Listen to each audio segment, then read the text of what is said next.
In fluid dynamics, a vortex is a region in a fluid in which the flow is rotating around an axis line, which may be straight or curved. The plural of vortex is either vortices or vortexes. Vortices form in stirred fluids, and may be observed in phenomena such as smoke rings, whirlpools in the wake of boat, or the winds surrounding a tornado or dust devil. Vortices are a major component of turbulent flow. The distribution of velocity, vorticity, as well as the concept of circulation are used to characterize vortices. In most vortices, the fluid flow velocity is greatest next to its axis and decreases in inverse proportion to the distance from the axis. In the absence of external forces, viscous friction within the fluid tends to organize the flow into a collection of rotational vortices, possibly superimposed to larger-scale flows, including larger-scale vortices. Once formed, vortices can move, stretch, twist, and interact in complex ways. A moving vortex carries with it some angular and linear momentum, energy, and mass properties. Vorticity. A key concept in the dynamics of vortices is the vorticity, a vector that describes the local rotary motion at a point in the fluid, as would be perceived by an observer that moves along with it. Conceptually, the vorticity could be observed by placing a tiny rough ball at the point in question, free to move with the fluid, and observing how it rotates about its center. The direction of the vorticity vector is defined to be the direction of the axis of rotation of this imaginary ball, while its length is twice the ball's angular velocity. Mathematically, the vorticity is defined as the curl of the velocity field of the fluid, usually denoted by and expressed by the vector analysis formula, whereas the nabla operator n is the local flow velocity. The local rotation measured by the vorticity must not be confused with the angular velocity vector of that portion of the fluid with respect to the external environment or to any fixed axis. In a vortex, in particular, may be opposite to the mean angular velocity vector of the fluid relative to the vortex's axis. Vortex types. In theory, the speed u of the particles in a vortex may vary with the distance r from the axis in many ways. There are two important special cases, however. If the fluid rotates like a rigid body, that is, if the angular rotational velocity omega is uniform, so that u increases proportionally to the distance r from the axis, a tiny ball carried by the flow would also rotate about its center as if it were part of that rigid body. In such a flow, the vorticity is the same everywhere. Its direction is parallel to the rotation axis,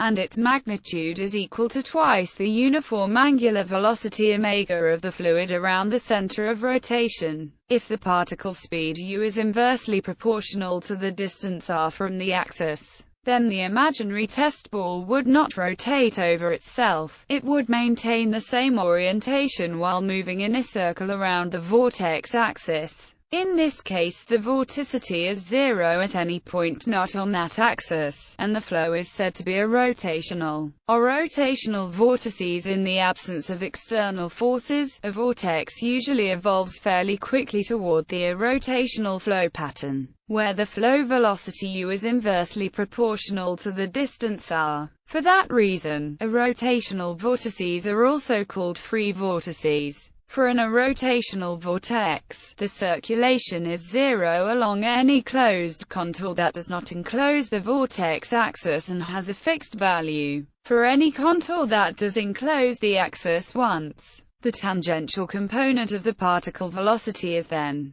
the angular momentum per unit mass relative to the vortex axis is therefore constant. However, the ideal rotational vortex flow is not physically realizable, since it would imply that the particle speed would grow without bound as one approaches the vortex axis. Indeed, in real vortices there is always a core region surrounding the axis where the particle velocity stops increasing and then decreases to zero as r goes to zero. Within that region, the flow is no longer rotational. The vorticity becomes non-zero, with direction roughly parallel to the vortex axis. The Rankine vortex is a model that assumes a rigid body rotational flow where r is less than a fixed distance r0, and a rotational flow outside that core regions. The Lamartine vortex model is an exact solution of the Navier-Stokes equations governing fluid flows and assumes cylindrical symmetry, for which in a rotational vortex, fluid moves at different speed in adjacent streamlines. So there is friction and therefore energy loss throughout the vortex, especially near the core. Rotational vortices. A rotational vortex, one which has non-zero vorticity away from the core, can be maintained indefinitely in that state only through the application of some extra force that is not generated by the fluid motion itself. For example, if a water bucket is spun at constant angular speed w about its vertical axis, the water will eventually rotate in rigid body fashion. The particles will then move along circles, with velocity u equal to wr. In that case, the free surface of the water will assume a parabolic shape. In this situation, the rigid rotating enclosure provides an extra force, namely an extra pressure gradient in the water, directed inwards, that prevents evolution of the rigid body flow to the irrotational state. Vortex geometry in a stationary vortex.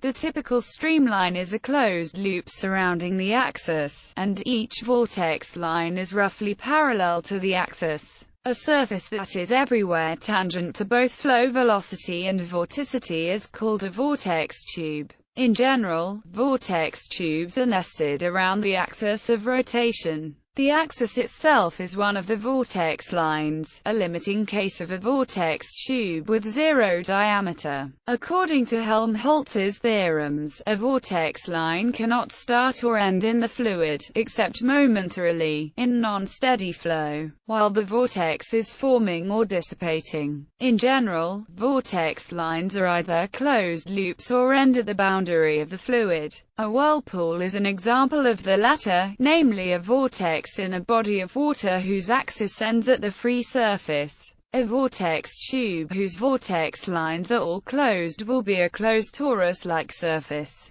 A newly created vortex will promptly extend and bend so as to eliminate any open-ended vortex lines. For example, when an airplane engine is started, a vortex usually forms ahead of each propeller, or the turbofan of each jet engine. One end of the vortex line is attached to the engine, while the other end usually stretches out and bends until it reaches the ground. When vortices are made visible by smoke or ink trails, they may seem to have spiral path lines or streamlines. However, this appearance is often an illusion and the fluid particles are moving in closed paths. The spiral streaks that are taken to be streamlines are in fact clouds of the marker fluid that originally spanned several vortex tubes and were stretched into spiral shapes by the non-uniform flow velocity distribution. Pressure in a vortex. The fluid motion in a vortex creates a dynamic pressure that is lowest in the core region, closest to the axis,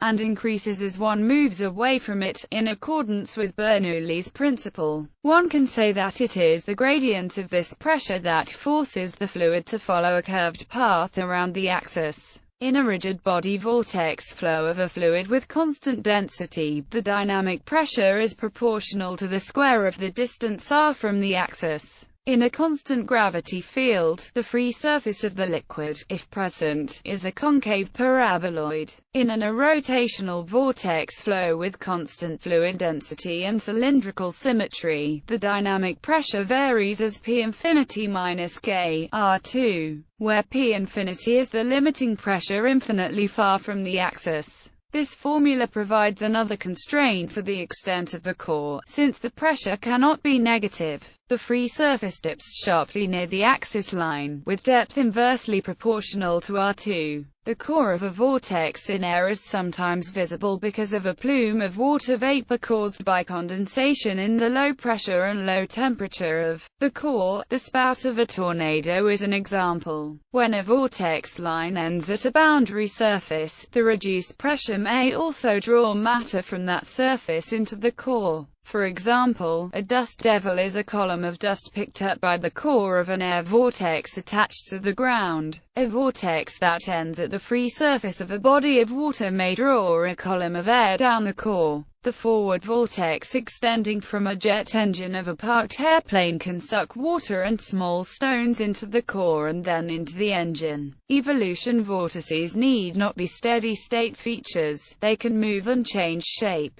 In a moving vortex, the particle paths are not closed, but are open, loopy curves like helices and cycloids. A vortex flow might also be combined with a radial or axial flow pattern. In that case, the streamlines and pathlines are not closed curves but spirals or helices, respectively. This is the case in tornadoes and in drain whirlpools. A vortex with helical streamlines is said to be solenoidal. As long as the effects of viscosity and diffusion are negligible, the fluid in a moving vortex is carried along with it. In particular, the fluid in the core tends to remain in the core as the vortex moves about.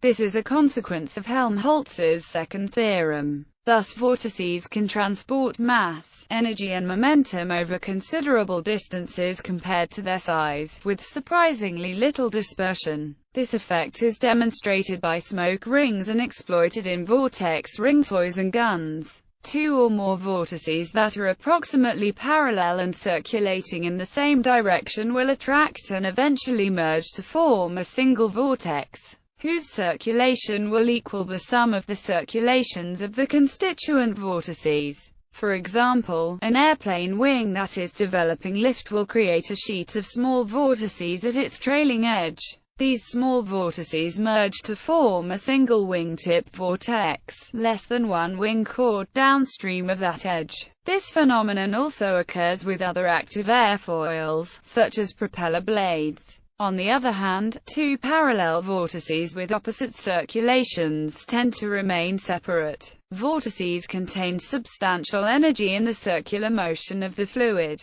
In an ideal fluid, this energy can never be dissipated and the vortex would persist forever. However, real fluids exhibit viscosity and this dissipates energy very slowly from the core of the vortex. It is only through dissipation of a vortex due to viscosity that a vortex line can end in the fluid, rather than at the boundary of the fluid. Two-dimensional modeling. When the particle velocities are constrained to be parallel to a fixed plane, one can ignore the space dimension perpendicular to that plane, and model the flow as a two-dimensional flow velocity field on that plane. Then the vorticity vector is always perpendicular to that plane, and can be treated as a scalar. This assumption is sometimes made in meteorology, when studying large-scale phenomena like hurricanes. The behavior of vortices in such contexts is qualitatively different in many ways. For example, it does not allow the stretching of vortices that is often seen in three dimensions.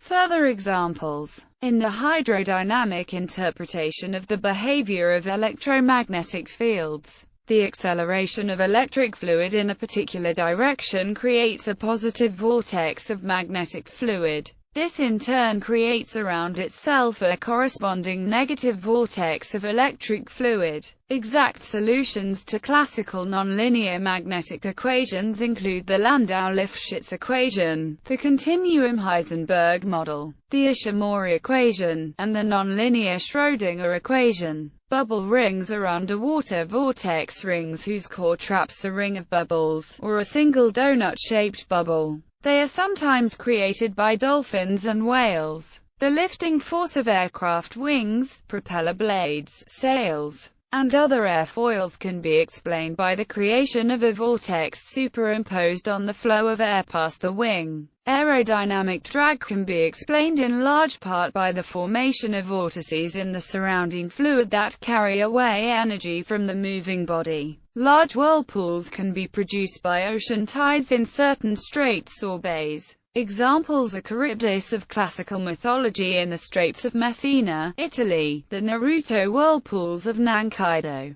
Japan, and the Maelstrom at Lofoten, Norway. Vortices in the Earth's atmosphere are important phenomena for meteorology. They include mesocyclones on the scale of a few miles, tornadoes, waterspouts, and hurricanes. These vortices are often driven by temperature and humidity variations with altitude. The sense of rotation of hurricanes is influenced by the Earth's rotation. Another example is the Polar Vortex, a persistent, large-scale cyclone centered near the Earth's poles, in the middle and upper troposphere and the stratosphere. Vortices are prominent features of the atmospheres of other planets. They include the permanent Great Red Spot on Jupiter and the intermittent Great Dark Spot on Neptune, as well as the Martian dust devils and the North Polar Hexagon of Saturn. Sunspots are dark regions on the Sun's visible surface marked by a lower temperature than its surroundings, and intense magnetic activity. The accretion disks of black holes and other massive gravitational sources